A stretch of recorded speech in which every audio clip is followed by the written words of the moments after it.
رضوا بأن يكونوا مع الخوالف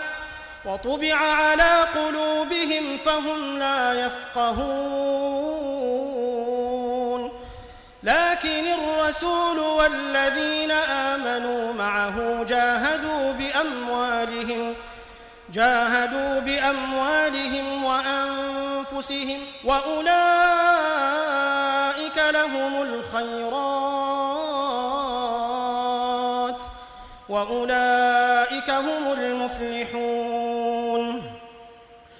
أعد الله لهم جنات تجري من تحتها الأنهار خالدين فيها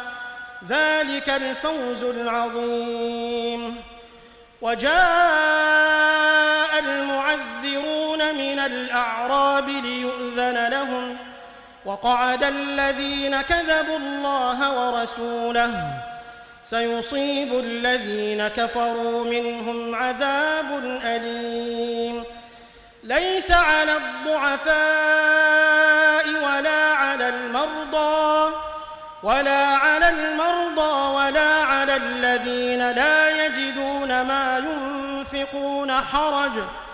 ولا على الذين لا يجدون ما ينفقون حرج إذا نصحوا لله ورسوله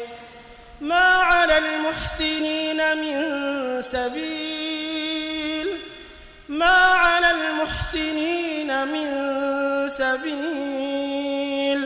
والله غفور رحيم ولا على الذين إذا ما أتوك لتحملهم قلت لا أجد ما أحملكم عليه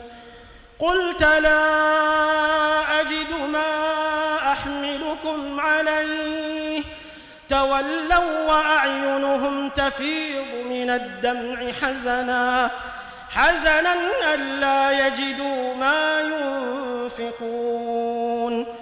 إنما السبيل على الذين يستأذنونك وهم أغنياء رضوا بأن يكونوا مع الخوالف وطبع الله على قلوبهم فهم لا يعلمون